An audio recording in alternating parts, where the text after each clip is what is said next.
Hello, good morning, नमस्कार, आदाब। एक बार फिर से आप सबका स्वागत है वाईफाई स्टडी स्टूडियोज चैनल पे, which is a part of an academy. So सुबह 5 बजे का जो हम लोग की सीरीज़ चल रही है, उस सीरीज़ को कंटिन्यू करते हुए हम लोग आगे चलेंगे। लेकिन ये ध्यान रखा करिए कि आप में से जो बच्चे ऐसे हैं जो भी स्टेट का जीके का सेक्शन मिस कर रहे हैं, guys this won't be repeated. ये दोबारा से रिपीट नहीं होगा। This is the last time that I am repeating. और ये क्लास होता है आपका 10:30 बजे। और अब तो बिल्कुल ये एंड पे आ चुका है। और आपको ये बता दें कि थर्सडे से 10:30 बजे के क्लास में India and it's neighbour start होने जा रहा है। पहले हमने इंडिया के बारे में सारी जानकारी इकट्ठी कर ली। अब क्या करेंगे, इंडिया के आसपास के जो कंट्रीज़ हैं, जैसे नेपाल हो गया, चाइना हो गया या भूटान हो गया, इनके रिलेशंस और यहाँ पर कौन कौन से फीचर्स हैं उसको पढ़ेंगे। तो ये आपके लिए काफ़ी अच्छी अपॉर्चुनिटी है। आप किसी भी एग्ज़ाम की तैयारी कर रहे हो, हर एग्ज़ाम के लिए इंपॉर्टेंट होता है। अब भूटान की तुमसे कैपिटल तो रेलवे में पूछ ही लेगा ना, भूटान के अंदर कौन सा डैम बना है ग्रुप डी तो पूछ ही लेगा ना। और अगर यूपीएससी की बात करोगे तो भूटान और इंडिया का रिलेशन तो आईआर में पूछा ही था ना। तो आप समझ सकते हो कि बिल्कुल बेसिक से लेके एडवांस लेवल तक आपको ये कंटेंट मिलेगा। This is free class, Unacademy पे आपकी क्लास रहेगी, तो डोंट मिस इट। 10:30 बजे। दूसरा, भारत का ज्ञान। इंडिया के अंदर जितना भी स्टैटिक पार्ट है, फॉर एग्जाम्पल एयरपोर्ट्स हो गए, लेक्स हो गए, रिवर्स हो गई, इसका आपका हर टॉपिक के हिसाब से क्लास चल रहा है। अभी तक मैंने 5-6 टॉपिक पढ़ा दिए हैं। ये क्लास होता है आपका दोपहर में 2 बजे। ये भी अन अकेडमी पे फ्री क्लास है। और इन सब क्लासेस से हट के एक और आपका क्लास होता है, दैट इज़ 7 AM। सुबह 7 बजे के करंट अफेयर्स की क्लास को मिस मत करिए। That will be very helpful to you.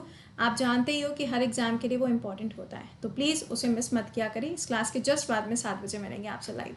Alright, तो पहला क्वेश्चन आपके सामने आता हुआ पूछा जा रहा है आपसे, विच dynasty ruler build the temple of Khajuraho. यानी कि खजुराहो का जो मंदिर आप देखते हो एमपी के अंदर, जिसका स्ट्रक्चर जो है वो बिल्कुल आपको खजूर की तरीके से देखने को मिलता है। तो ये जो टेम्पल है, इसका कंस्ट्रक्शन किसके द्वारा कराया गया है, या फिर उस समय पर कौन से राजा महाराजा या कौन सी डायनेस्टी रूल किया करती थी। तो इसका आंसर क्या हो जाएगा? इसका आंसर बनेगा चंडीलाल। सिंपल था, ईजी था, इसमें कोई रॉकेट साइंस नहीं थी। ठीक है, दूसरा देखिएगा, छतरपुर के अंदर ये लोकेटेड है ना। अगला देखिए, when and who founded the Vijayanagar empire. Vijayanagar empire जो है वो किसके द्वारा यहाँ पे फाउंड किया गया था। तो इसका आंसर यहाँ पे क्या हो जाएगा? इसका आंसर बनेगा 1336 के टाइम पे हरिहर और बूका के द्वारा इसको फॉर्म किया गया था। अब देखो यहाँ से इम्पोर्टेंट क्या है, कुछ ना कुछ तो इम्पोर्टेंट होगा ना। तो इम्पोर्टेंट क्या चीज़ है? विजयनगर एम्पायर। अब आप विजयनगर एम्पायर की बात करोगे तो प्रेजेंट टाइम में आप देखो तो विजयनगर नाम की जो जगह है, जो कर्नाटका के अंदर है, उसे 31 नंबर के डिस्ट्रिक्ट के रूप में डिक्लेयर किया गया। अगला देखिएगा, where is the dense bird sanctuary located. यानी कि अगर आप डेंस बर्ड सेंचुरी की बात कर रहे हो तो इसका मतलब क्या हो गया? कोई एक ऐसा जगह जहाँ पे बहुत ज़्यादा आबादी वाला क्षेत्र होता है, उसे हम क्या कहते हैं? डेंसिटी ज़्यादा है ना। उसी तरीके से जहाँ पे बर्ड्स की आपको डेंसिटी ज़्यादा मिलती है, उसे हम भरतपुर बर्ड सेंचुरी के नाम से जानते हैं, या फिर केलोदियो घाना के नाम से भी इसको जाना जाता है। कहाँ है? राजस्थान के अंदर इसकी लोकेशन है। अगला, where are wild donkey found in India. भारत के अंदर ये जो डोंकीज़ हैं ये कहाँ पे पाए जाते हैं? तो इसका आंसर क्या हो जाएगा? Run of Kutch.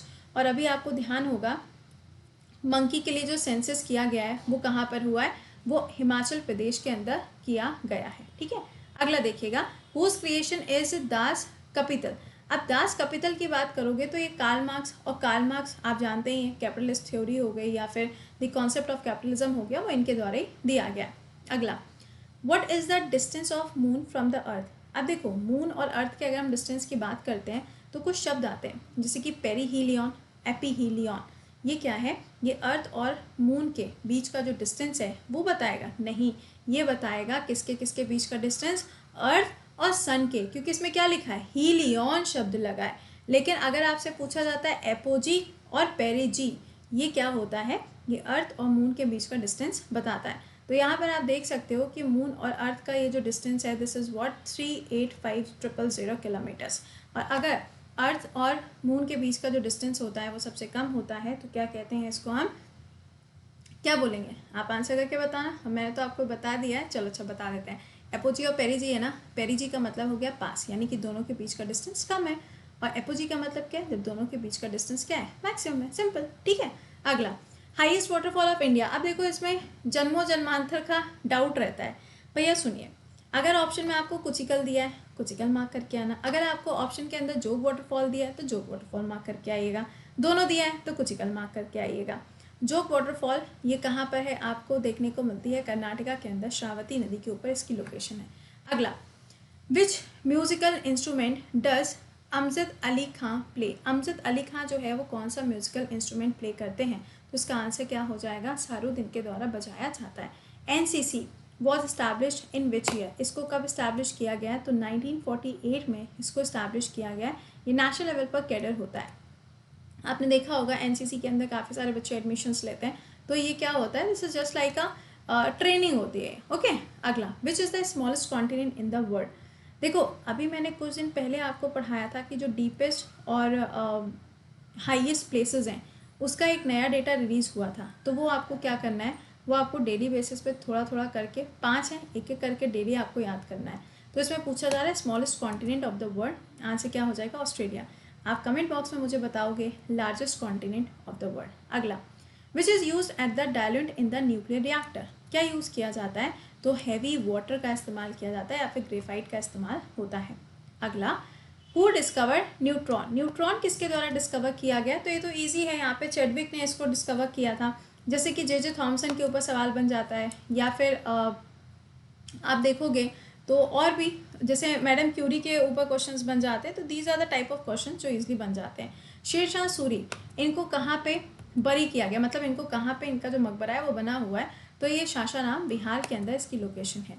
अगला देखिएगा, Olympic games hockey was included, कौन से ओलंपिक गेम्स थे जिसमें हॉकी को इंक्लूड किया गया था, तो 1928 के टाइम पर इसको इंक्लूड किया गया था। और उस समय इसका आयोजन कहाँ हुआ था, एम्स्टरडैम के अंदर, दैट मीन्स नीदरलैंड के अंदर हुआ था। अगला, व्हेन डिड तिमुर लैंग लूट दिल्ली, ये क्या होता है भैया, देखो समझिएगा यहाँ पर एक्चुअली क्या था ना, जब हम काफ़ी सारे मूवमेंट्स पढ़ते हैं तो मूवमेंट्स में हमें याद करना पड़ता है कि अच्छा इस मूवमेंट को उसने लीड किया, इस मूवमेंट को उसने लीड किया ना, तो यहाँ पर भी कुछ इसी तरीके से आपको देखने को मिलता है। तो इसका आंसर क्या है, 1398 इज़ द राइट आंसर। और दिल्ली को कैपिटल कब बनाया गया था, इसके ऊपर भी कई बार आप लोग एक कह सकते हैं डिस्प्यूट क्रिएट कर देते हो। 1911 एंड 1912 दोनों में फ़र्क है। 11 में इसको अनाउंस किया गया और 12 में इसको फॉर्म किया गया, ठीक है। अगला, who wrote the book Republic, किसके द्वारा लिखी गई, प्लाटो के द्वारा इसको लिखा गया। और जब आप एथिक्स पढ़ते हो यूपीएससी एग्जाम के लिए तभी आपको पढ़ना भी पड़ता है, ठीक है। अगला, which century is famous for the one horn rhinoceros, अब कौन सी सेंचुरी है जो फेमस है, ऑब्वियस है काजीरंगा, आसाम के अंदर एक सिंग वाले गेंडे मिलते हैं। और अगर आपसे पूछा जाए IUCN की लिस्ट के हिसाब से तो आप आंसर क्या करोगे, ये वल्नरेबल कैटेगरी में आता है। लेकिन इसकी डेंसिटी सबसे ज़्यादा कहाँ होती है, तो पोबितोरा नेशनल पार्क में मिलेगी, जो कि वहीं आसाम में। अगला, व्हेन डिड मोहम्मद गजनवी लूट द सोमनाथ टेम्पल, देखो सोमनाथ टेम्पल की बात करेंगे तो भैया इसको इन्होंने कई बार अटैक किया, 13 बार तो नॉर्मली है, मतलब जिसमें इन्होंने कई बार बहुत एक्सट्रीम वाली कोशिश करी, बट टोटल आपसे हमेशा पूछा जाता है तो दैट इज 17, कितना, 17 बार। और ये कब है, 1025 AD।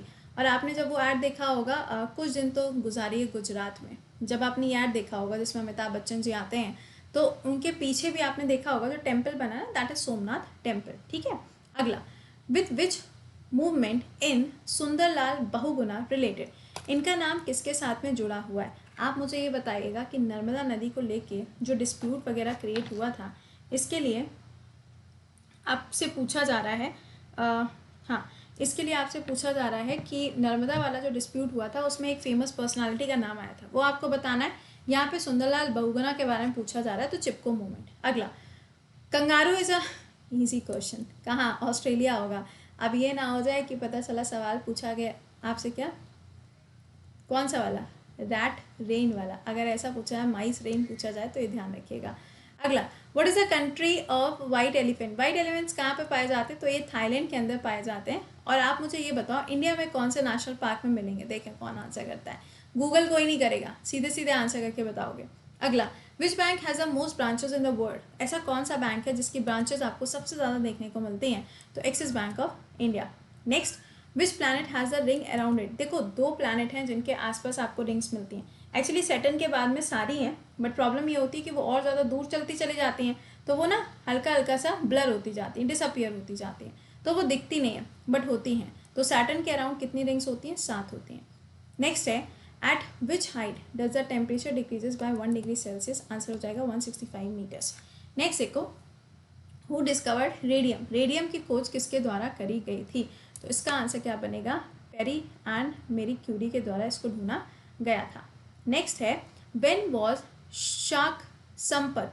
देखो संवाद जो होता है ना, संवाद या जैसे कि हम कहते हैं कैलेंडर होता है, तो उसी तरीके से ये होता है। अब इसमें पूछा जाता है कि अडॉप्टेड एज नेशनल अलायंस, यानी कि इसको कब अडॉप्ट किया गया था? नेशनल लेवल पर। जैसे मैंने कि बोला कि हमारे यहाँ पे जो कैलेंडर यूज़ होता है वो इंडिया के अंदर नेशनली एक्सेप्टेड है, उसी तरीके से ये होता है। तो इसको कब एक्सेप्ट किया गया? 1957 में। अगला, कौन सा ऐसा शहर है जहाँ पे आपको 7 हिल्स देखने को मिलते हैं और इसको सिटी ऑफ 7 हिल्स के नाम से जाना जाता है? तो क्या हो जाएगा? ROM is the right answer. किसकी कैपिटल है? इटली की कैपिटल है। अगला, who did the first heart transplantation? ये किसके द्वारा किया गया है? तो डॉक्टर क्रिश्चियन बर्नार्ड के द्वारा ये किया गया था। नेक्स्ट है एयरक्राफ्ट किसके द्वारा डेवलप किया गया है? तो ओलिवर विलर, अरे सिंपल सुनो ना, वाइट ब्रदर्स के द्वारा इसको फॉर्म किया गया था। नेक्स्ट है who discovered the theory of relativity? भैया इसी के लिए तो इनको अवार्ड मिला था। आंसर क्या हो जाएगा? Albert Einstein. ठीक है, चलिए, तो ये तो क्वेश्चंस हम लोगों ने रिवाइज कर लिए। अब डेली कहाँ मिलते हैं? 7 बजे। कहाँ पर? इसी चैनल पे, वाईफाई स्टडी स्टूडियोज पे।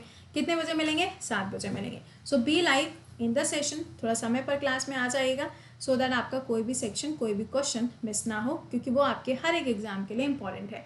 अच्छा, सेकेंडली पेड बैच गाइज देखो बिल्कुल लास्ट मोमेंट पे चल रहा है। 26 तारीख से नया बैच स्टार्ट होगा। पहले 20 से था, अब 26 से कर दिया है।